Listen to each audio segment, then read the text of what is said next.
इसी के साथ आज का सत्संग स्टार्ट करते हैं और मैं रिक्वेस्ट करूंगा कुकी मारवा आंटी से कि प्लीज वो आएं और सत्संग की शुरुआत करें। गुरु जी के साथ मेरी जर्नी शुरू हुई लेट 1999 में और जिनके साथ मैं गई उन्होंने कहा कि गुरु जी का आश्रम है, गुरु जी का दरबार है जहाँ पर शब्द कीर्तन होता है और मैं बहुत कीर्तन की, शब्द की बहुत ही शौकीन रही हूँ। सिख फैमिली को बिलोंग करने से शुरू से ही गुरुद्वारों में जाना और बहुत शब्द कीर्तन सुनना, तो गुरुजी के दरबार में मैं बहुत खुले माइंड से गई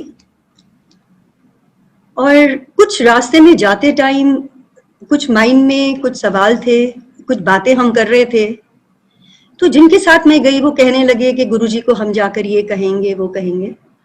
तो मैंने उनसे कहा, मैंने कहा अगर गुरुजी आप कहते हैं इतने बड़े महापुरुष हैं तो उनको कुछ कहने की जरूरत ही नहीं है, वो तो सब जानते होंगे।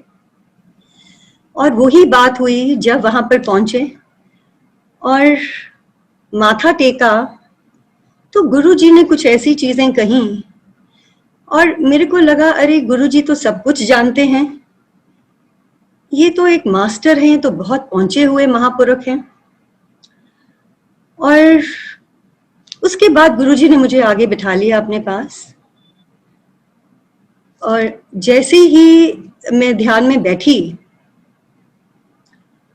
तो मुझे 10-15 मिनट तक मैंने देखा कि गुरुजी का फेस है और शिव जी की बॉडी है और गुरुजी खूब तांडव करने लगे। फेस बहुत काम था, इसलिए मुझे लगा जैसे आनंद तांडव होता है उस तरह से गुरुजी खूब डांस गुरुजी ने किया। और मैं सोचने लगी ये तो लॉर्ड शिवा करते हैं, गुरुजी क्यों दिखा रहे हैं ये सब। मुझे उस टाइम पे समझ नहीं आया कि ये गुरुजी अपना शिव रूप मुझे दिखाना चाह रहे हैं। पर उस दिन वहां बैठे हुए इतनी मन को शांति मिली, ऐसे लगा जैसे गुरुजी ने सिर पे हाथ रख दिया हो। और जब मैं वहां से निकली तो गुरुजी मुझे कहने लगे कि तेरे साथ मेरे बहुत पुराने जन्मों के रिश्ते हैं। गुरुजी ने मेरे से अंकल का नाम पूछा और मैंने उनको बताया और उसके आगे गुरुजी ने कुछ नहीं पूछा। उसके बाद जब जाना शुरू किया गुरुजी के पास तो गुरुजी मुझे देखते ही कहने लगे कुकी आंटी आ गई। तो मैंने सोचा कुकी तो मेरा नाम नहीं है, गुरुजी मुझे कुकी क्यों बुला रहे हैं। ये गुरुजी तो कंफ्यूज्ड हैं। और ये चीज बहुत देर तक चलती रही और जब मैं वहां पे बैठती थी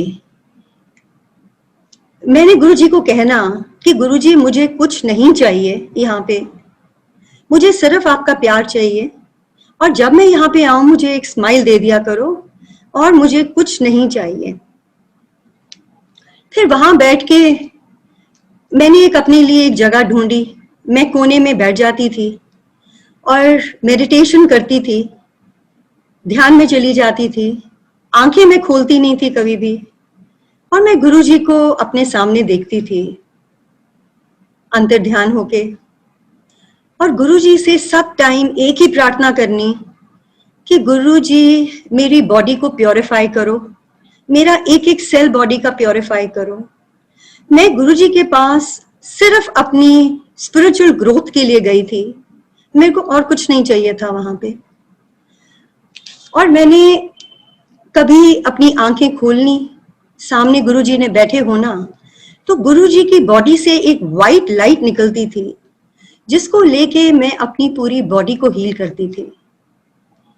और संगत जी जितने महीने जितने साल मैं गुरुजी के साथ रही हूं मेरा रोज का यही काम होता था और मैं कुछ नहीं कहती थी वहां पे।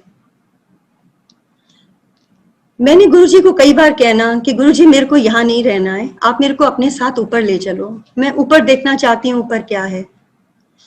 और गुरुजी ने मुझे उंगली पकड़ के खूब सारी टनल्स में से निकाल के लेके जाना और आगे जाकर एक बहुत वाइट लाइट के अंदर वो टनल्स खुलती थी और बहुत ही अच्छा लगता था। गुरुजी मैं बहुत बारी सोचती थी जब जाना कि गुरुजी मुझे कुकी आंटी बुलाते हैं। इस बात को 2 साल निकल गए। 2 साल के बाद एक दिन मैं गुरुजी के साथ बड़े मंदिर में खड़ी थी बाहर, तो मैंने गुरुजी से पूछा, मैंने कहा गुरुजी तुसी मैनू कुकी आंटी क्यों बुलांदे हो? मेरा ना कुकी ते नहीं है, तो तुसी आज तक मेरा ना नहीं पूछया। तो गुरुजी मुझे कहने लगे, दस तेरा की ना है? तो मैंने गुरुजी को बोला, गुरुजी अनीता। 2 मिनट रुक के मुझे गुरुजी कहते हैं, नहीं, कहंदे अमृत, प्योर सोल, पर मैं तेनू कुकी बुलावांगा। एकदम संगत जी मेरे माइंड में ये चीज आई कि जो मैं गुरुजी से मांगती थी कि गुरुजी मेरी सोल को प्योरीफाई करो, मेरे सेल्स को प्योरीफाई करो, मुझे वो ही यहाँ पर प्राप्त हुआ है। और आज के टाइम पे पता नहीं क्यों मेरे से गुरुजी, ये सत्संग मैंने कभी शेयर नहीं किया है, पर गुरुजी मेरे से यही सत्संग शेयर करवा रहे हैं, क्योंकि ये एक ऐसा टाइम है जब संगत 1 to 1 गुरुजी के साथ जुड़ रही है। और इससे बड़ा टाइम नहीं है जब इंसान अपने आप को सुधार ना सके, या गुरुजी के मंदिर में आके जो वो चाहते थे, गुरुजी तो यही चाहते थे ना, स्पिरिचुअली एलिवेट हो जाओ, यही कहते थे वो। मुझे याद है एक बार मुझे उन्होंने मंदिर में बुलाया और मुझे कहने लगे, मेरे से पहले कोई वहां पे कपल थे, तो जैसे ही वो गए मुझे गुरुजी कहते हैं, तेनू पता है इन्हों इन्ने साल हो गए आंदे हुए, मैं इन्हों ब्लेसिंग नहीं दिती अजे तक, मैं हुण जाके ब्लेसिंग दिती है। ईगो नाल भरे हुए सिगे। मुझे एक चीज का ध्यान आया कि गुरुजी का दरबार है, यहाँ तो नीवे ही रहना है। अगर कुछ प्राप्ति चाहिए तो गुरुजी के चरणों में ही रहना है। बहुत बार लोग कहते हैं कि हमारा गुरुजी के साथ बैठ के हम 1 to 1 कनेक्शन कैसे बनाएं, ध्यान कैसे लगाएं।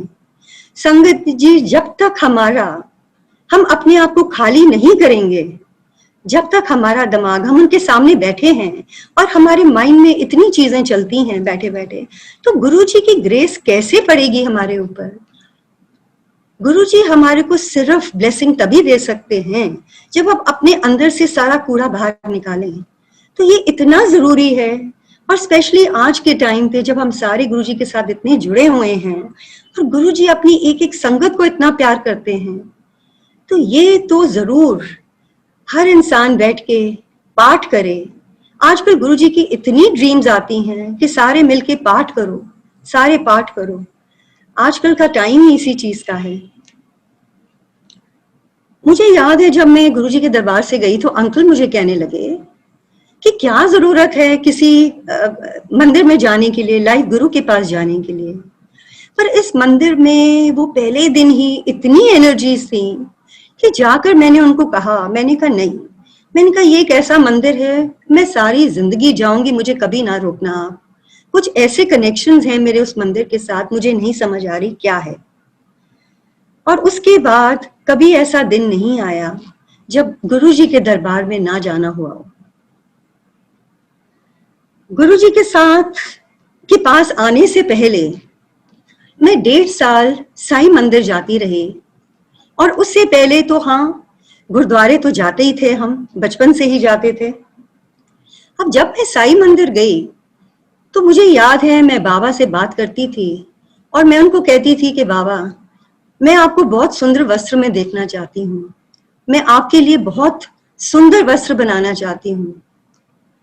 तो जब गुरुजी के पास मैं आई, मेरी सबसे पहली सेवा गुरुजी के चोलों की लगी, और उसी टाइम मैंने सोचा ये तो मेरे लिए एक ऐसा स्टेपिंग स्टोन है कि सीधा ही बाबा के दर से मैं गुरुजी के पास पहुंच गई। और गुरुजी तो ऐसे महान, ऐसे परमात्मा हैं, उनको तो हर एक चीज का पता है। और उसके बाद मुझे याद है मैं गुरुद्वारे जाती थी, तो 40 दिन मैं गुरुद्वारे जा रही थी उन दोनों। अभी मेरा ख्याल लास्ट डे था उस टाइम पे, ये 2001 की बात है, अंकल ने भी मंदिर में आना शुरू किया। तो मैंने उनको कहा, लेट हो गया रात को, मैंने कहा अभी तक हमने लंगर नहीं खाया है और मैंने गुरुद्वारे जाना है, माथा टेकना है। वहां एक आंटी थी जिन्होंने मेरी बात सुनी, तो मुझे कहने लगी कि कुकी, आप गुरुद्वारे अब क्यों जाना चाहते हो? आप एक ऐसे दर पे आए हो जहां पर सारी प्राप्ति इधर ही होगी। तो मैंने उनको कहा, नहीं नहीं आंटी, मैं तो बचपन से जाती हूँ, वहां तो मैं जाऊंगी। तो उस दिन जब हम गुरुद्वारे पहुंचे, हम बहुत लेट हो गए थे, पर मैंने देखा गुरुद्वारा खुला था, बाबा जी की भीड़ सामने थी। जब मैंने माथा टेका, जैसे ही मैंने माथा टेका, मैंने देखा गुरुजी सामने। मैं एकदम उठी और फिर दोबारा मैंने माथा टेका। मैंने फिर देखा कि गुरुजी सामने हैं। उसी टाइम मैंने गुरुजी को कहा, गुरुजी मैं आपको सरेंडर करती हूँ। एंड संगत जी, वो दिन है और आज का दिन है, 19 साल हो गए, मुझे कहीं जाने की जरूरत नहीं पड़ी। अगर कहीं गुरुजी ने भेजा है तो उनके आदेश से ही मैं गई हूँ, नहीं तो मैं कहीं पर भी नहीं गई इतने सालों में। क्योंकि वो ही बात हुई कि गुरुजी के दरबार में ही आके सारा कुछ मिला, सब प्राप्ति हुई गुरुजी से। हम लोग 2001 में गुरुजी के साथ पटियाले गए और उस टाइम पे हम किसी को जानते नहीं थे, और वैसे भी हम मंदिर जाते थे तो ना किसी का पता होता था कौन बैठा है आगे पीछे, ना किसी से बात होती थी। तो जब हम वहां पर पहुंचे तो मुझे याद है कि मटकन आंधी के घर में शाम को एक प्रोग्राम था और गुरुजी कहने लगे, हम जल्दी पहुंचे तो गुरुजी ने सारी संगत जो भी साथ गई थी उनको कहा कि आप सारे दुख निवारण साहब माथा टेक के आओ। अब क्योंकि हम लोग पटियाले पहली बार गए थे तो हमको मालूम नहीं था कहाँ है, तो हम लोग दोनों, अंकल और मैं, वहां से हम लोग चले, थोड़ा ढूंढा, नहीं मिला, तो अंकल कहने लगे मैं वो गाड़ी में सो गए। अब जब शाम का टाइम हुआ, हम आंटी के वहां पहुंचे और फंक्शन अटेंड किया, बहुत ही अच्छा फंक्शन था। उसके बाद एकदम गुरुजी 10:30-11 बजे कहने लगे चलो हम वापस दिल्ली चलिए। तो जब वहां से निकले तो 2 अंकल थे दिल्ली से, हमको कहने लगे आंटी हम आपके साथ आ जाएं गाड़ी में। हमने कहा ठीक है आप आ जाओ। हम लोग जैसे ही निकले हमने देखा गुरुजी की भी गाड़ी नहीं थी, बाकी गाड़ियां भी नहीं थी, सब गाड़ियां निकल गई थी, हम लोग भी निकल गए। अब हमने गलत रास्ता पकड़ लिया और उस रास्ते पे हम आधे घंटे चलते रहे और गुरुजी के हम अंकल सत्संग सुनाते रहे और ये ध्यान में नहीं आया कि हम गलत डायरेक्शन में जा रहे हैं। अब रात का टाइम, सड़क बिल्कुल खाली। कुछ देर बाद एहसास हुआ कि ये तो हम गलत जगह, गलत रास्ते पे आ गए हैं। फिर एकदम कहीं से एक कोई स्कूटर पे आया और उससे हमने पूछा, वो कहने लगा आओ मैं आपको वापस वहां तक पटियाले तक छोड़ देता हूँ। और जब हम लोग घूम के वापस पहुंचे तो उन्होंने दुख निवारण साहब गुरुद्वारे के बाहर ही हमारे को रोका। मुझे समझ आई कि हमारे से तो बहुत गलती हो गई। गुरुजी ने कहा था माथा टेकना है, तो अगर गुरुजी का वचन है और गुरुजी ने कुछ कहा है तो वो तो हमको जरूर फॉलो करना चाहिए था। अब गुरुद्वारा तो बंद हो गया था पर हमने बाहर से ही माथा टेका और वहां से हम चल पड़े। थोड़ी आगे हम गए तो ये माइंड में आया कि अब गुरुजी और संगत पता नहीं कहाँ पहुंच गए होंगे, हम तो बहुत लेट हो गए। पर थोड़ी आगे जाकर देखा कि गाड़ियां सब खड़ी हैं, गुरुजी भी बाहर सड़क पे खड़े थे और वहां पर एक चाय का स्टॉल था और सब चाय पी रहे थे।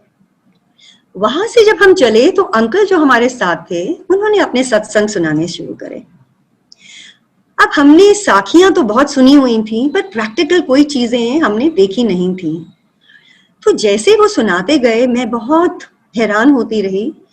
तो मुझे कहने लगे आंटी वापस जाके मैं आपको एक बुक दूंगा, ऑटोबायोग्राफी ऑफ अ योगी, योगानंद जी की बुक है, आपको समझ आएगा गुरुजी क्या करते हैं। जब हम वापस आए अंकल ने मुझे वो बुक दी और जैसे मैंने वो पढ़ना शुरू किया, जैसे जैसे मैं एक एक चैप्टर पढ़ती थी, गुरुजी के मंदिर जाती थी तो मैं देखती थी गुरुजी किसी ना किसी संगत को खड़ा करा के वो ही सत्संग करवाते थे। और कुछ देर बाद मेरे को ये लगा कि अरे योगानंद जी तो अलग अलग मास्टर्स के पास, गुरुज के पास गए और उनको एक गुरु मिला जिनसे बहुत फ्रेग्रेंस आती थी, एक गुरु मिला जो बहुत जगह पे एक ही टाइम पे प्रेजेंट होता था, और एक गुरु मिला जो अपना योगा से कुछ भी कर सकता था। अब मुझे लगा कि ये तो गुरु जी के अंदर तो सब कुछ ही समाया हुआ है। तो उस बुक में उन्होंने अपने जो उनके महा अवतार बाबा हैं, बाबा जी, उनको वो बुलाते थे डेथलेस गुरु, तो उनके बारे में उन्होंने लिखा हुआ था और उनकी फोटो थी। तो जैसे ही मैंने वो फोटोग्राफ देखी, मुझे लगा ये तो गुरु जी हैं। तो मैंने कहा मैं तो गुरु जी को फिर यही कहती थी कि वो तो महाअवतार बाबा हैं, ये तो सब कुछ कर सकते हैं, तो कुछ भी कर सकते हैं। अब 1 साल के बाद जब मैं ये बुक पढ़, मैं रोज एक चैप्टर ही सिर्फ पढ़ती थी। उसके बाद एक बारी मैं, अंकल और मैं, हम लोग तो रोज गुरुजी के पास जाते थे। तो एक दिन गुरुजी के पास बैठे थे, सारी संगत चली गई थी और अंकल और मैं और जोशी अंकल थे और गुरुजी थे। तो गुरुजी अपनी गद्दी पे कम ही बैठते थे, जब संगत आती थी तो तभी बैठा करते थे, नहीं तो वो नीचे कार्पेट पे बैठ जाते थे साइड में। तुमने देखा गुरुजी नीचे बैठ गए, तो गुरुजी के साथ में बैठी, तो गुरुजी ने अपने एक पैर से अपनी जराब उतारी और मुझे कहने लगे कि ये देख, ये मेरे पैर में पदम है, देख ये मेरे इस पैर में भी पदम है, ये मेरे लोटस फीट हैं, मुझे गुरुजी ने कहा। फिर गुरुजी कहने लगे, कृष्ण के एक पैर में पदम था, नानक के एक पैर में पदम था, मेरे दोनों पैरों में है। और गुरुजी ने तब कहा कि मेरे चरण दबा। और संगत जी, जब मैं चरण दबाने लगी, इतनी फ्रेग्रेंस गुरुजी के चरणों से आनी शुरू हुई कि मेरे से सांस नहीं लिया गया। मैं दबाती जाऊं, और जब भी मैं गुरुजी के चरण या उनकी सेवा करती थी, मैं कभी भी मैं उनकी तरफ नहीं देखती थी, मेरी आंखें बंद होती थी और मैं पाठ करती थी। तो उस समय भी मैं यही करती रही और इतनी फ्रेग्रेंस गुरुजी से आती थी। और गुरुजी बीच बीच में मुझे कहने लगे कि मेरे को पता है, मैं जानता तो बहुत पढ़ती हैं, मेरे को स्पिरिचुअल बुक्स पढ़ने का बड़ा शौक होता था। तो गुरुजी मुझे कहते हैं, मैं जानता तू बड़ी किताबां पढ़ती हैं, जब तू ए किताब पढ़ लेंगी जो तेरी तू पढ़ रही है। उस टाइम में यही पढ़ रही थी, ऑटोबायोग्राफी। तो गुरुजी कहते हैं, तू ते पढ़ रही है, मैं प्रैक्टिकल कर रही हूं, जब तू ए पढ़ लेंगी तो फिर तू शिव पुराण लेके आई, मैं उसनू ब्लेस करके दवांगा। एंड उसके बाद गुरुजी मुझे हमारे को अपने कमरे में ले गए और कमरे में जाके गुरुजी कहने लगे, मेरी पीठ में मालतू हूं। तो मैंने उनकी पीठ मलनी शुरू करी और मुझे कहें खूब जोर लगा, सरदारा वाला जोर लगा। इस चीज को मैं आधा पौना घंटा करती रही। जब वो हो गया और मैं उठी वहां से, तो मुझे ऐसे लगा जैसे गुरुजी ने मेरे सारे चक्रास खोल दिए हों। मेरी बॉडी इतनी लाइट हो गई कि वहां से जब मैं उठ के अपनी कार तक आई, तो मैं अंकल को कहती रही, मैं तो चल नहीं रही, मैं तो उड़ रही हूं। और मेरे हाथों से गुरुजी की इतनी फ्रेग्रेंस थी। और घर आके भी मैं सोई नहीं, मुझे नींद नहीं आ रही थी। और मेरा वही स्टेट था जो मुझे गुरुजी मुझे लेके जाते थे टनल्स में से और वो सब। तो मुझे ऐसा एहसास हुआ कि ये ना हो मेरी सोल निकल जाए मेरी बॉडी से, क्योंकि मेरे जितने भी जो भी मैं चाहती थी गुरुजी से, वो यही एक्सपीरियंसेस थे जो मुझे गुरुजी दिखाते रहे हर पल। उसके बाद मुझे गुरुजी ने एक दिन मंदिर बुलाया और मुझे कहने लगे, क्योंकि मैं कोई बात उनसे नहीं करती थी, किसी अपनी काम के बारे में, किसी चीज के बारे में कभी कोई बात नहीं करनी। तो गुरुजी ने मुझे एक दिन मंदिर बुलाया और मुझे पूछने लगे सब कुछ। फिर मुझे कहते हैं, देख जो मैं देन आया वो ते कोई मंगदा नहीं, सारे कहंदे ने मेरा साडा ए काम कर दियो, साडा ए काम कर दियो, कहंदे ओ मेरी लाइन नहीं हैगी है। ते फिर कहंदे ऊपर वाले ने सारियां नू बंबल घेरे च पाया होया। और फिर मुझे कहते हैं, देख खानियां ते दो रोटियां ने ना, मेरे को ला जा, मैं दे दियांगा। तब तक संगत जी ऐसा था कि कोई हमारे को ना प्रॉब्लम थी काम में ना किसी चीज में, ऊपर वाले की बहुत मेहर थी। और 2001 में जब अंकल को गुरुजी ने बुलाया, वो कहते थे अंकल नु लेके आ, अंकल नु लेके आ। जब गुरुजी ने अंकल को बुलाया और वो आने लगे तो एकदम प्रॉब्लम्स शुरू हो गई उस टाइम पे। और गुरुजी को बिन बताए कुछ भी गुरुजी ऐसे ऐसे हमारे को हर एक चीज से बाहर निकालते गए। गुरुजी ने अंकल का, अस्थमैटिक थे वो, गुरुजी ने अंकल का अस्थमा ऐसे ठीक किया। एक दिन उन्होंने हमने मंदिर जाना था तो उनको सांस चढ़ गया, तो अंकल कहने लगे मैं नहीं जा पाऊंगा, तुम जाओ। तो मेरा बेटा साथ में था, हम दोनों गुरुजी के पास गए। तो गुरुजी कहते आज अंकल कितने है? मैं कहा गुरुजी अंकल आए नहीं, उन्होंने साथ चढ़े हुए हैं। कि गुरुजी कहते की हो गया? मैं कहा गुरुजी अस्थमा है। और वो दिन और आज का दिन है, उनको कभी अटैक नहीं हुआ, कभी कोई दवाई खाने की जरूरत नहीं पड़ी। और उसी साल विंटर टाइम में न्यूयॉर्क में हमारा एक्सपोर्ट का काम है, 9/11 में हमारे को बहुत नुकसान हुआ, ऑर्डर्स कैंसिल हुए, बड़ा कुछ हुआ। और 2002 में एक दिन गुरुजी कहने लगे, एकदम गुरुजी ने हमारे को सेवा दी। और महाशिवरात्रि का फंक्शन था और उससे पहले गुरुजी ने हमारे को सारे मंदिर की सेवा दे दी। अब हमारा टाइम उस टाइम पे बहुत खराब था। और पर जैसे ही गुरुजी ने कहा कि ये सेवा करनी है, हम सारे इतने खुश हुए कि गुरुजी ने चलो हम आ रहे हैं इतनी देर से, मंदिर के लिए कुछ ना कुछ तो करना ही है, गुरुजी ने कुछ कहा है, जो भी है जैसे भी है ये तो करना ही है। और पूरी मेरी फैमिली, मेरे बच्चे, हम सारे इतने एक्साइटेड हुए और जो भी हम कर सकते थे हमने किया। उसी दौरान मुझे गुरुजी कहने लगे चल फिर तेरी एडमिशन हो गई। एंड गुरुजी डुगरी जाने लगे थे, वहां किसी का फंक्शन था, तो गुरुजी ने और भी संगत को बोला साथ चलने के लिए। और गुरुजी कहने लगे कि उत्थे सारे ने जाके 4-5 दिन रहना है। तो हम लोग गुरुजी के साथ चले गए डुगरी।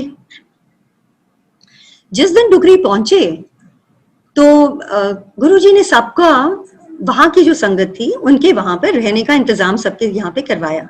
हमको कहने लगे कि आप पटियाले जाओ, किसी संगत के घर में हमारे को गुरुजी ने ठहरवाया। अब जैसे ही हमने अपनी गाड़ी स्टार्ट करी, टाटा सफारी थी और कभी उस गाड़ी ने प्रॉब्लम नहीं दी थी, अभी नई गाड़ी थी। सडनली देखा अंकल कहने लगे इसका तो ब्रेक फ्लूइड जो ऑयल है वो लीक कर गया है, अब ये गाड़ी चलेगी कैसे? अब रात का टाइम और उधर से पटियाला भी 40-45 मिनट्स है। एनीवेज गुरुजी का नाम लेके हम गाड़ी में बैठे और आस्ते आस्ते गाड़ी चली और हम पटियाले पहुंच गए। अगले सुबह संडे था मुझे याद है, तो हमने पूछा कि कोई वो टाटा वालों का कोई शोरूम खुला है तो हम गाड़ी दिखा दें, पर वो बंद था। तो एक लोकल मैकेनिक आया, उसने चेक किया, वो कहने लगा जी तो ऑयल सील इसकी टूट गई है, तो ये गाड़ी में तो आपको ऑयल, अब आज तो शोरूम खुला नहीं है, तो आपने अगर कहीं जाना है, चलाना गाड़ी को चलाना है तो इसमें आप ऑयल भरते रहो, नहीं तो गाड़ी रुक जाएगी। अब अगले दिन एक फंक्शन था मलेरकोटला में, तो हमने वहां जाना था, हम चले गए, पूरा दिन घूमते रहे, गाड़ी का तो ध्यान ही नहीं आया। वापस आए, अगले दिन सुबह देखा, गाड़ी खोली, देखा तो बिल्कुल भी लीकेज नहीं थी, पूरा उसके अंदर ऑयल था। मैं सोचूं कि गुरुजी ये गाड़ी ठीक कैसे हो गई, गुरुजी को ये गाड़ी थोड़ी ठीक कर देंगे। बट एनीवे संगत जी जो वहां पर हम 4-5 दिन, बाकी संगत तो एक एक करके वापस आ गई, हम लोग वहीं पे 4-5 दिन गुरुजी के साथ रहे डुगरी में। मुझे याद है कि गुरुजी ने कहा बापूजी को कि इन्हां ले जाओ, ते जो गुरुजी का जन्म स्थान है, तो कहने लगे उधरों इन्हां एक इट दे दो। तो हम बापूजी के साथ वहां पर गए, उन्होंने एक ईंट दी और गुरुजी ने कहा कि जब तू अपने घर की कंस्ट्रक्शन कराएंगी ना तो इसनू नींव विच पा लें, रख लें। तो अब गुरुजी की सब प्लानिंग है कि हमने घर बनवाने हैं, ये करना है, जो भी करना है, ये तो सब गुरुजी करवाने वाले हैं। और उसके बाद क्या हुआ कि एक दिन अंकल थे, हम लोग बैठे थे, अब हम दो ही रह गए, तो हम लोग उधर ही डुगरी में ढींसा अंकल हैं, तो गुरुजी ने हमारे को कहा आप इधर आके इनके घर रहो। तो हम उनके घर में रहे और हम गुरुजी के साथ शाम के टाइम बैठे थे वहां पे मंदिर में। तो अंकल ने अपने मन में गुरुजी को प्रे किया कि गुरुजी मैं आपके साथ बहुत बातें करना चाहता हूँ। और हम लोग वापस आए तो हमारा कमरा ऊपर था पहली मंजिल पे और उनके घर के आगे बड़ा सा लॉन है। तो हमने रात को हम जब सोए तो रात के 2 बजे के करीब मैंने देखा अंकल उठे और खिड़की के पास चले गए। मैंने उनसे पूछा क्या हुआ, कहते नहीं कुछ नहीं हुआ।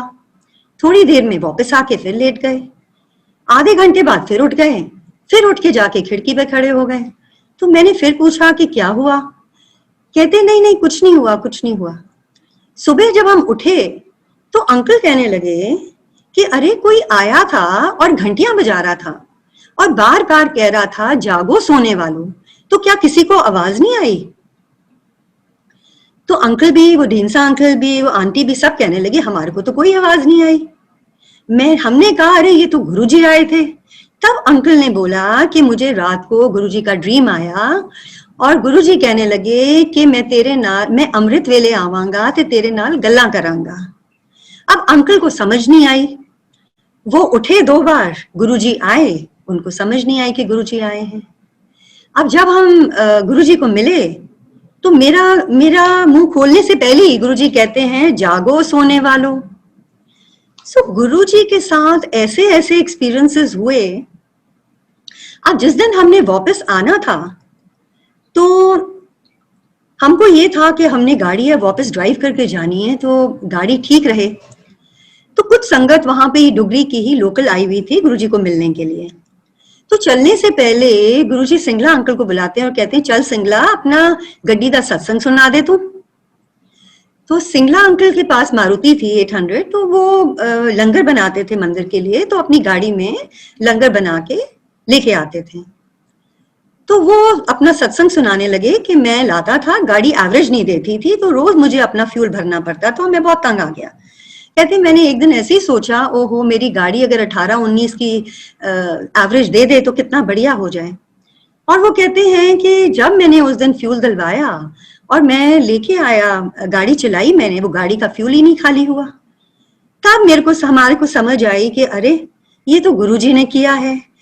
एंड संगत जी वो गाड़ी में हमको कुछ कराने की जरूरत ही नहीं पड़ी। वो 8-9 महीने गाड़ी ने कोई परेशानी नहीं दी हमारे को। अब गुरुजी मुझे बहुत बार कहते थे कि मैं तेरे घर आवांगा। तो कुछ समय बाद मैंने गुरुजी को बोला, मैंने कहा गुरुजी तुसी कहंदे हो पर तुसी आंदे नहीं, तुसी आए नहीं आज तक। फिर मुझे गुरुजी कहने लगे तू इंज कर, तू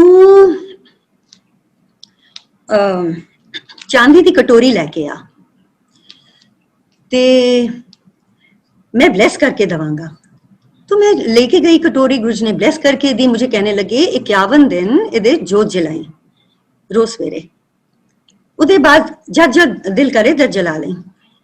जिस दिन मैंने जोत जलाई, मुझे याद है विंटर टाइम था, जोत जलाई और मैं सुबह के टाइम बाहर आई अपने लॉन में और बहुत खूबसूरत था मेरा लॉन, फ्लावर्स भरे हुए थे। मैं बाहर खड़ी होके बहुत ऊपर वाले को देख के शुक्राना करना शुरू कर दिया। जैसे ही मैं खड़ी शुक्राना कर रही थी उसी टाइम इतनी फ्रेग्रेंस आई गुरुजी की, मुझे लगे जैसे गुरुजी मेरे साथ खड़े हैं। मैं बार बार कहूँ गुरुजी तुसी आ गए, गुरुजी तुसी आ गए, और मैं वहां से हिली नहीं।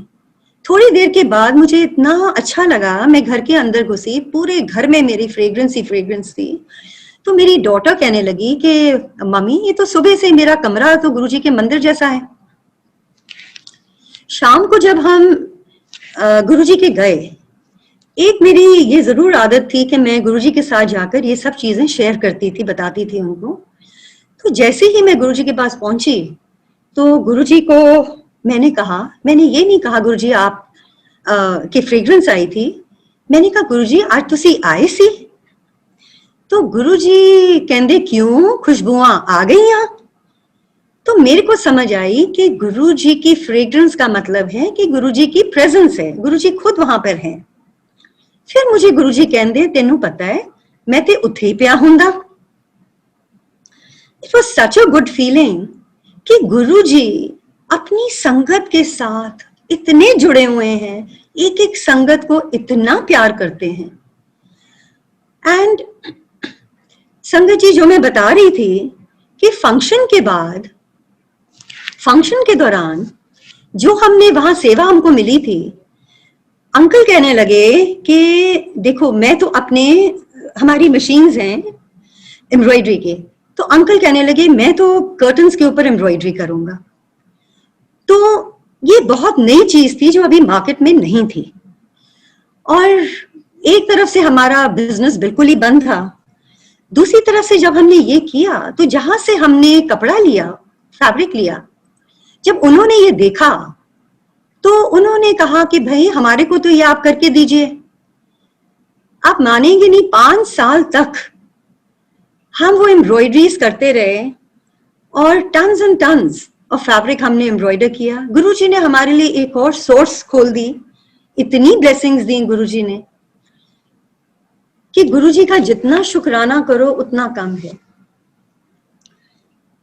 गुरुजी जब कोई हेल्थ की इशू होनी, मुझे कभी किसी ने कहना, मैं एक आध बारी चेकअप के लिए गई तो मुझे किसी ने बोला कि आप ये करवा लो, ये, तो मैं आके मैंने ऐसे ही गुरुजी को बोला, मैं कभी नहीं कहती थी गुरुजी मेरा ये कर दो, या कभी कुछ नहीं मांगा उनसे।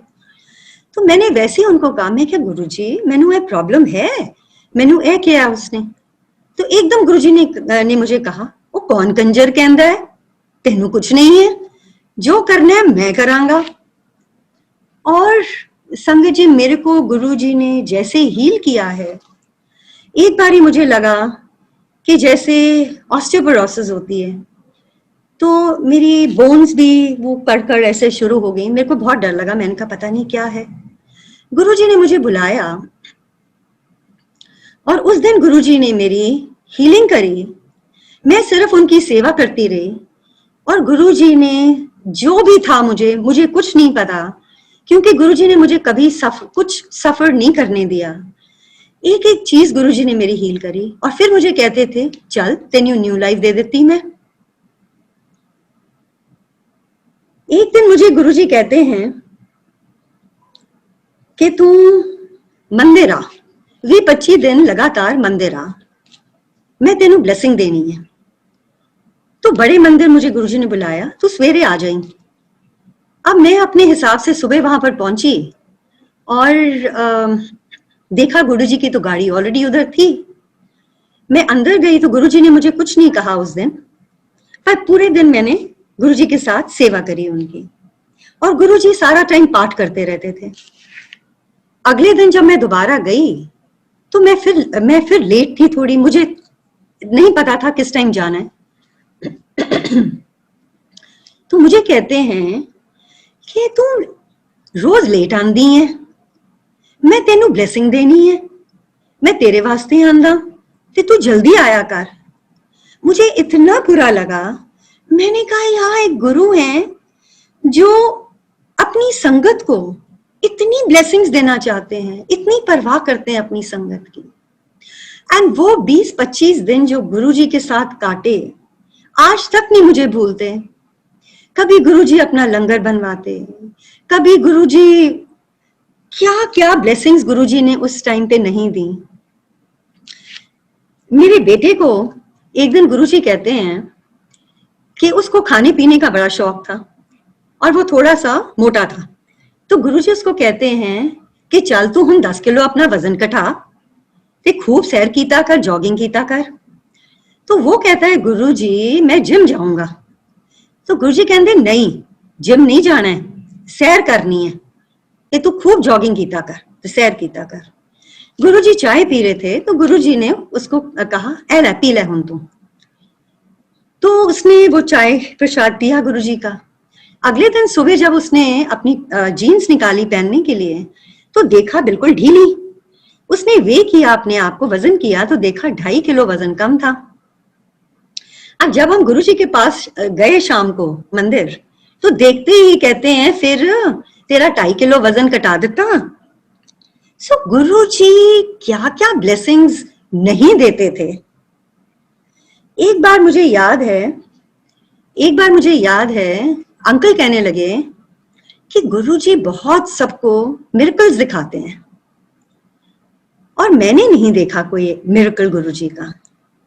गर्मियों के दिन थे और लाइट पावर कट होती थी, 2-2 घंटे की पावर कट होती थी। तो उस टाइम पर भी, उस दिन भी जिस दिन अंकल ने ये बोला, शाम के टाइम पे पावर कट हुई और हम लोग अपना जनरेटर उसी टाइम चला लेते थे और हमारा घर पीछे हमारा यूनिट भी था और ऊपर फिनिशिंग यूनिट था, तो हमारी लेबर भी थी वहां पे। तो शाम का टाइम मेरी डॉटर बाहर से आई तो आके कहने लगी, हमने 2 दिन पहले ही जो ऊपर का हॉल था उधर में कुछ प्रॉब्लम थी पावर इलेक्ट्रिसिटी की, तो हमने प्लम्बर को बुला के लाइन बाहर कटवा के बाहर निकलवा दी थी। हमने कहा पहले हम ये बिल चेक करवाएंगे तो फिर इसको तो दोबारा लगा देना। ऊपर की हॉल के अंदर लाइट तो थी नहीं। तो मेरी डॉटर आई तो कहने लगी, मम्मी क्या बात है, ऊपर क्या जनरेटर चलाया हुआ है, लाइट नहीं है क्या? हमने कहा क्यों? कहती नहीं ऊपर हॉल में लाइट जल रही है। तो हमने कहा हो ही नहीं सकता। हम सारे ऊपर गए तो देखा कि ऊपर एक पूरा फेज हॉल के अंदर लाइट जल रही है। हमने उसी टाइम प्लम्बर को बुलाया। उसने कहा जी मैंने तो तार बाहर निकाली हुई है, लाइट कहाँ से आएगी? और मुझे ये एहसास हुआ, मैंने कहा अरे बाबा ये तो गुरुजी हैं। और अगले दिन जब हम गुरुजी के पास गए तो मैं इतनी एक्साइटेड थी, जाते ही मैंने गुरुजी को बोला, मैंने कहा गुरुजी ऊपर लाइट किंज आ गई जब तार बाहर कटी हुई सीगी? तो मुझे गुरुजी कहते अगे अगे अगे देख दी जा। और संगत जी वो जो तार थी, 1 साल तक हमने वो इलेक्ट्रिसिटी यूज करी और वो तार बाहर ही रही। 1 साल के बाद हमने फिर वो तार जुड़वाई। हमने सोचा हमने बहुत गुरुजी की से इलेक्ट्रिसिटी यूज करी है। जब भी हम गुरुजी के दरबार में बैठी होना मैंने, तो एक तो वहां एनर्जी इतनी होती थी और बहुत बारी बैठे बैठे मेरे को एकदम गर्मी सी लगनी और पसीना आना। और मैं सोचती थी पता नहीं क्या हो रहा है, मेरे को इतनी गर्मी क्यों लग रही है, इतना क्यों, ये नहीं समझ आई कि ये गुरुजी की एनर्जी है। तो एक बारी माइंड में ये चीज आती थी, क्योंकि हर बारी जाकर बैठना और बहुत बहुत एनर्जी आनी और मतलब बहुत पसीना आना और बहुत गर्मी लगनी। एक बारी गुरुजी के साथ ट्रैवल कर रहे थे नीमराना, तो गुरुजी के साथ बैठी हुई तो मैं गुरुजी की सेवा कर रही थी, हाथ कभी पैर दबा रही थी। और गुरुजी सीट के ऊपर कभी छोटे हो जाएं कभी बड़े हो जाएं, और जाते टाइम भी आते टाइम भी, और करते करते मेरे को फिर वो एनर्जी, फिर वो पसीना आ गया। तो गुरुजी मुझे कहते हैं, क्योंकि जो भी गुरुजी करते थे उस चीज को जरूर ऑथेंटिकेट करते थे। कुछ अगर गुरुजी ने कहना, वो कुछ भी वचन, कुछ भी चीज कहनी, वो जरूर होती थी और गुरुजी उसको ऑथेंटिकेट जरूर करते थे। तो मुझे कहने लगी क्यों, खूब एनर्जी आ गई तेनू ते पखा चलवा दिया। आई रिमेम्बर कंटेसा गाड़ी थी, तो ड्राइवर को कहते हैं पंखा चला दे। आई रियलाइज्ड कि ये तो गुरुजी की एनर्जी है। संगत जी आज भी वो सेम एनर्जी, जब भी गुरुजी के सत्संग में हम जाते हैं या बैठते हैं, एक तो गुरुजी जैसे ही उनकी वाइब्रेशंस इतनी स्ट्रांग होती हैं, जैसे ही गुरुजी आते हैं एंट्री, ऐसे हवा का झोंका आता है तो पता चलता है कि गुरुजी आ गए। और इतनी एनर्जी आती है और इतनी, मतलब ऐसे लगता है कि गुरुजी बैठ के इतनी एनर्जी हमारे को दे रहे हैं। एक मैं आपसे शेयर करना चाहूंगी कि गुरुजी ने 2003 में जब मैं कहती हूँ कि 20-25 दिन गुरुजी ने मंदिर बुलाया, उसके बाद एक दिन दिन का टाइम था, 10-12 लोग थे जो गुरुजी अपने साथ बड़े मंदिर लेके गए। तो मैं गुरुजी के साथ बैठी हुई थी और उनके हाथ दबा रही थी और सामने वो संगत बैठी हुई थी। एकदम गुरुजी ने अंकल को इशारा किया, तो अंकल आए और गुरुजी ने अपना हाथ ऊपर किया और उसके अंदर, अब मैं तो देख नहीं पाती, मेरी आंखें तो बंद होती थी मैं जब सेवा करती थी गुरुजी की। तो अंकल ने देखा कि गुरुजी का हाथ ऊपर है और सडनली एक छोटा सा टुकड़ा इतना बड़ा पाम साइज हो गया। गुरुजी ने वो जो डिवाइन प्रसाद दिया उस दिन अंकल के हाथ में पकड़ाया। तो गुरुजी कहने लगे, मुझे कहने लगे कि ए तेरी 10 साल दी ब्लेसिंग है तेरे परिवार वास्ते, मैं तेनू 10 साल बाद दसांगा मैं तेरे वास्ते की कीता। तो मैंने उसके बाद इन्नू संभाल के रखी, इसनू अपने लॉकर विच रखी, इसनू किसी ने नहीं दिखाना, गुरुजी कहते हैं। फिर वहां से जब हम कमरे में गुरुजी के गए तो गुरुजी मुझे कहते हैं, तेनू पता है जब मैं करदा मैं बड़ा औखा हुंदा। गुरुजी को संगत जी जब भी मैं देखती थी, गुरुजी को जब अपने ऊपर कुछ भी लेते थे, उनकी तबीयत ठीक नहीं होती थी, मेरे को इतना बुरा लगता था। मैं हर बारी गुरुजी को कहती थी, गुरुजी तुसी क्यों करते हो, तुसी इन्ना क्यों करते हो। तो गुरुजी कहते थे कि नहीं नहीं मैं ते यही करन आया, मैं पाठ करदा ना ते पाठ नाल सारा कुछ कट देंदा बाहर। उस दिन जब मुझे गुरुजी ने कहा मैं बहुत औखा हुंदा, मैंने कहा गुरुजी तुसी क्यों कीता, तुसी क्यों करदे हो। तो एकदम गुरुजी ने अपनी उंगली ऊपर करके कहा, मैं थोड़ी कीता, मैनू आदेश होया, कहते हैं। अब गुरुजी के साथ बैठ के मैं उनके हाथ दबा रही हूं और मेरे माइंड में एक थॉट आई। मैंने कहा नहीं गुरुजी, तुसी मेरी पीड़ा अपने ऊपर नहीं लेनी, तुसी मैनू अपनी थोड़ी पीड़ा मैनू दे दो। और जब मुझे बड़ा अंदर से इतना मुझे गुबार आया, मैंने कहा गुरुजी ने इतना कुछ किया हमारे लिए, हम तो शुक्राना क्या करें, अपने मुझसे क्या गुरुजी का शुक्राना करें। संगत जी अगले दिन मैं जब उठी हूं, मेरी पूरी बॉडी में इतनी पेन थी और वो एक हफ्ता मुझे इतनी पेन हुई और मैंने कहा गुरुजी ये तो एक फ्रैक्शन भी नहीं है, आप अपने ऊपर इतना कुछ ले लेते हो, इतना कुछ। और ये एहसास गुरुजी ने करवाया। और संगत जी मैं तो यही कहती थी सबको कि गुरुजी के लिए प्रे करो। हमने अपने लिए क्या मांगना है उनसे, वो तो बिन मांगे सब कुछ देते हैं। और आखिर तक गुरुजी के साथ यही चीज मेरी रहती थी, मैंने बार बार गुरुजी को यही कहना, गुरुजी ना कीता करो, गुरुजी ना कीता करो। एक दिन का टाइम था गुरुजी के वहां पर, क्योंकि हम रोज ही जाते थे, तो मैं जल्दी गई तो सैनी अंकल आंटी बैठे थे दरबार में एम्पायर स्टेट में। और वो कहने लगे, ये उसी साल की बात है 2003 की, जब गुरुजी ने डिवाइन प्रसाद दिया था। तो सैनी अंकल कहने लगे कि गुरुजी ने मुझे अपना टेवा दिया और कहा कि जा तू भृगु जानदा है ना हुशियारपुर, जाके मेरा टेवा दिखा के आ, देख की कहंदे ने हो।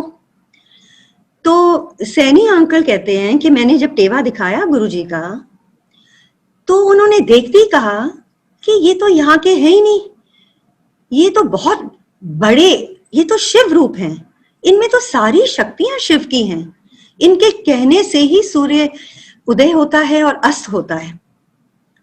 और अंकल कहने लगे कि उन्होंने कहा इनका शनि तो 98.7% है और उनका बुध और गुरुजी के बृहस्पति के बारे में बताने लगे।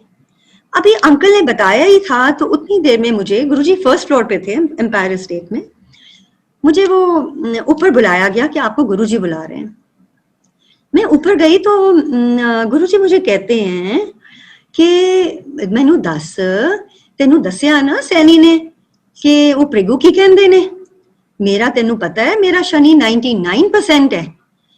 ते मेरा बुध नहीं है ते मेरा विआह नहीं होया, मेरा बृहस्पति नहीं है ते मेरे को पैसा कोई नहीं।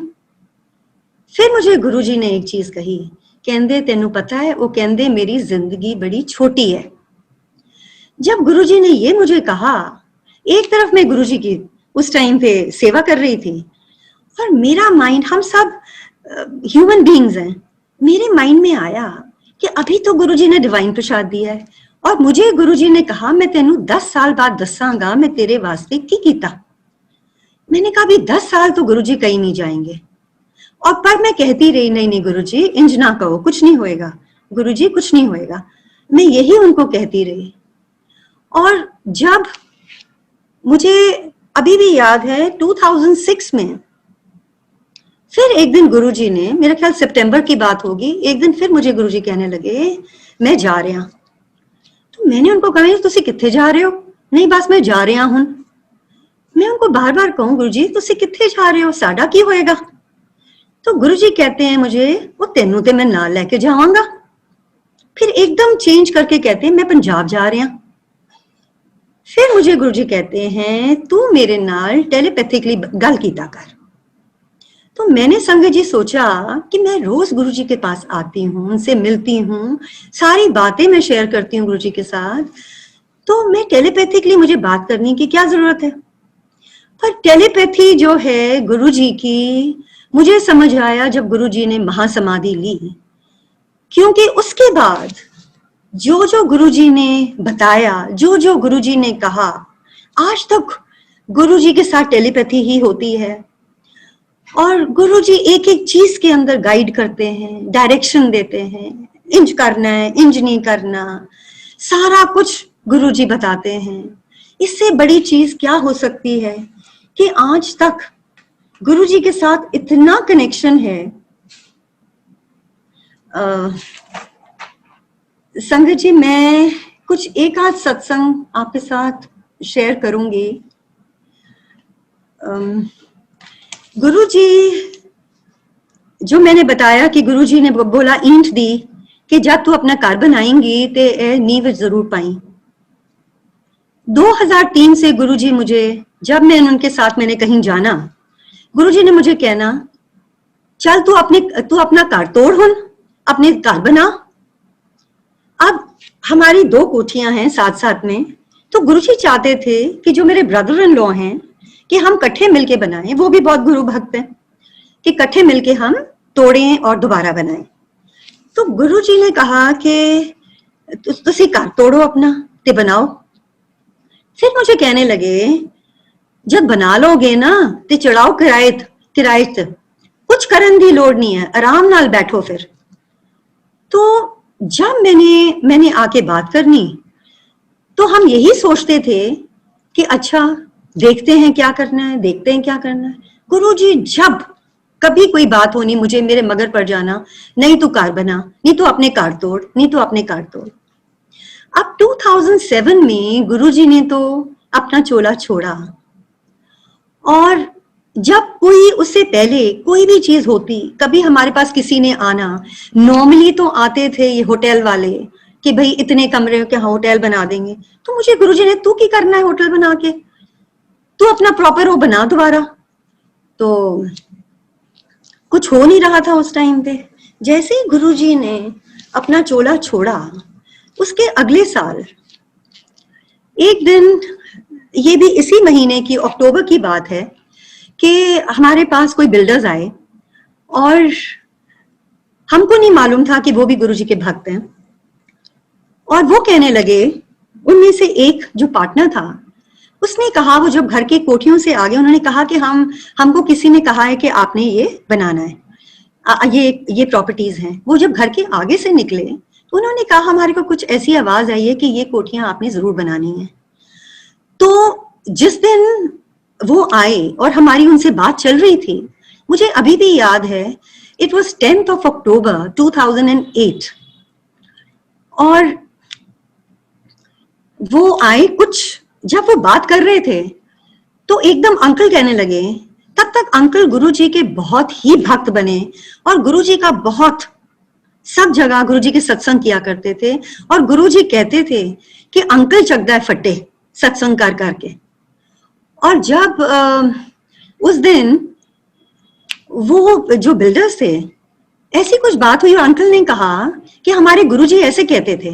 वो कहने लगे आप कौन से गुरुजी की बात कर रहे हो, कहीं आप वो छतरपुर वाले गुरुजी की बात तो नहीं कर रहे। तो अंकल ने कहा हाँ हाँ वही गुरु। कहते हैं वो तो हमारे गुरुजी हैं, उन्होंने तो मेरी वाइफ को ठीक किया था, उनकी बाईपास होनी थी, उन्होंने एक लंगर खिला के उनको ठीक कर दिया। तो रहते वो लखनऊ में, उन्होंने कहा हम जब दिल्ली आते हैं हम गुरुजी के दरबार जरूर जाते हैं। तो आप मानोगे नहीं, उस दिन 2 घंटे और कुछ बात नहीं हुई, गुरुजी के सत्संग होते रहे। अगले दिन अंकल का बर्थडे था और हम लोग मैंने बोला हम मंदिर जाएंगे, दोनों मंदिर जाएंगे और प्रसाद लेके जाएंगे। तो हम दोनों मंदिर गए, पर ये 12th की बात है, 12 अक्टूबर। हम एम्पायर स्टेट में बैठे थे और वहां से फोन आया कि आप जल्दी आओ, तो यहाँ पर डील करनी है। हम वापस चले गए। अब मंडे को गुरुजी ने मेरी सेवा लगाई हुई थी मंदिर में बड़े सालों से, तो मैं वहां पे गई, मंदिर गई। तो एक पुरानी संगत है, वो और उनकी मदर वहां पर थे। तो वो कहने लगे कि कुकी आंटी सैटरडे नु अंकल आए सिगे, तुसी कित्थे सी, तुसी मंदिर नहीं आए। मैंने कहा सैटरडे को तो अंकल आए नहीं मंदिर, हम तो कल आए थे। ना ना आंटी अंकल इत्थे आए सिगे। मैं की गल कर रहे हो, अंकल ते आए कोई नहीं। वो कहने लगी कि अंकल तो साडे नाल बैठे सिगे इत्थे। फिर उन्होंने अपनी मदर को बोला तुसी दसो ना, तुसी मिले सी अंकल नु। वो बताने लगी कि अंकल गुरुजी के कमरे के बाहर निकले, हाथ में उनके प्रसाद था और वो कुछ जाप कर रहे थे, और कहती है उन्होंने मुझे विश किया और फिर अंकल आके हमारे साथ बैठ गए। तो मैंने उनको कहा, मैंने कहा अरे बाबा, मैंने कहा कल अंकल का बर्थडे था और मैंने कहा गुरुजी ने अंकल को कल ब्लेसिंग्स दी हैं, आपको दिखाया सैटरडे को, क्योंकि सैटरडे का दिन अंकल का दिन होता था गुरुजी के पास जाने का, और अंकल तो आए नहीं गुरुजी के पास। तो गुरुजी ने संगत को दिखाया कि मैंने ब्लेसिंग्स दी हैं, अंकल को वहां दिखा दिया। फिर जब हमारी घर की नींव पड़ी, हमने गुरुजी की वो ईंट रखी, गुरुजी की फोटो रखी, सब कुछ किया वहां पे। अब वहां पे बोरिंग पहले हुई थी हमारी, पर उन्होंने और करना था वहां। तो वो कहने लगे कि हमको पानी ड्रेन आउट करना है, हम पानी कहाँ करें ड्रेन आउट। अब हमारे घर पुराने थे जो मैनहोल से वो भर जाते थे, तो अंकल ने कहा इसमें तो आप नहीं डाल सकते क्योंकि यहाँ पानी भर जाएगा। हम लोग अगले दिन ने रात को करना था, सुबह हम आए तो वो कहते हैं जी आप तो कह रहे थे पानी भरेगा, हमने तो यहाँ 3-4 घंटे पानी चलता रहा, वहां से निकलता रहा, तो यहाँ तो हमको तो नजर ही नहीं आया पानी कहाँ गया। तो ये गुरुजी की करामात है, गुरुजी क्या कुछ नहीं करते। और संग जी, एंड करने से पहले मैं 2 सत्संग जरूर आपके साथ शेयर करना चाहती हूँ। एक तो गुरुजी जो शब्द बजाते थे मंदिर में, एक एक शब्द गुरुजी का खुद सिलेक्ट किया हुआ शब्द था। कई बार मैं शब्द ले जाती थी वहां पे और वो हमारे डीजे अंकल थे, तो मैं उनको देती थी कि आप गुरुजी को दिखाओ, ये बहुत अच्छा शब्द है, अगर गुरुजी ने यहाँ बजाना है तो। एक बारी मैंने एक शब्द दिया उनको और देखा कि हफ्ता वो शब्द नहीं बजा। तो मैंने गुरुजी से पूछा, मैंने कहा गुरुजी मैं वो दे के गई सी, बजाया नहीं। तो मुझे गुरुजी कहते हैं कि नाना देख इत्थे जो भी वजेगा, कहते सारे सरल शब्द असी वजांदे हैं, ते एक एक शब्द गुरुजी खुद चुनते थे और बजाते थे। कहते यह शब्द क्लासिकल है, यह नहीं वजेगा इत्थे। मैं क्या ठीक है गुरुजी। और उसके बाद मैंने उनको एक और बहुत अच्छा शब्द दिया जो गुरुजी ने बजाया वहां पे। तो एक एक शब्द जो है उसमें हमको गुरुजी की ब्लेसिंग्स हैं, उन्होंने एक एक शब्द को ब्लेस किया हुआ है। हम जब आजकल सत्संग अटेंड करते हैं तो हम देखते हैं कि लोग कुछ भी बजाते थे, वो कहते हैं हमको ये बहुत पसंद है शब्द, हम ये बजा देंगे, या ये भजन पसंद है हम ये बजा देंगे। संगत जी, हम हाथ जोड़ के कहते हैं कि जो गुरुजी के समय में शब्द बजते थे आप वो ही बजाइए, क्योंकि आपको अगर ब्लेसिंग गुरुजी की चाहिए तो वो सब उन्हीं शब्द में है, उन्हीं से ही आपको जवाब मिलेंगे। हर एक चीज का जवाब आपको उन्हीं शब्द से मिलेगा। दूसरा, एक बारी गुरुजी के साथ जब फंक्शन होते थे तो कोई ना कोई लाइव सिंगर आता था। तो एक बारी मुझे मेरा ख्याल गुरुपुरब था या क्या था, और उस टाइम ज्यादा संगत नहीं थी, शुरू की बात है। मुझे गुरुजी कहने लगे किसनो सदी है, तो मैंने कहा गुरुजी रागी बुला लइए। तो मुझे गुरुजी ने कहा, कहंदे ना ना रागी नहीं बुलाने, कहंदे देख जद मैं अपनी गद्दी 'ਚ बैठा हुंदा ते संगत बैठी है सामने, मैं सारियां नू ब्लेसिंग देनी है। अगर तुसी रागी बुलाओगे लोकां दा ध्यान उत्थे जाएगा ते मैं ब्लेसिंग नहीं दे सकदा। तुसी जो वजाना है वो तुसी सत्संग दे बाद वजाओ, तुसी लाइव सिंगिंग करनी है सत्संग दे बाद करो। It was such a beautiful message. आज जो इतनी लाइव सिंगिंग, लाइव सिंगर्स, लोग कहते हैं हम गुरुजी का सत्संग कर रहे हैं, गुरुजी कहाँ से ब्लेसिंग दे रहे हैं जब आप लाइव सिंगिंग करवा रहे हैं। आप गुरुजी को प्लीज फॉलो करो, आप उनके शब्द, जैसे गुरुजी की प्रथा थी, जैसे मंदिर में होता है, गुरुजी आते थे फंक्शंस पे, शब्द बजते थे 2 घंटे, उनकी आरती होती थी, उसके बाद लाइव सिंगिंग होती थी। आप प्लीज उसी को फॉलो करो। ये गुरुजी जो जो बता के गए या जो जो गुरुजी करवा के गए, ये मैं आपके साथ शेयर कर रही हूँ। गुरुजी के सत्संग तो बहुत हैं, पर आज के लिए मेरा ख्याल संगत जी, जय गुरु जी, और गुरु जी का बहुत बहुत बहुत शुक्राना सत्संग करवाने के लिए।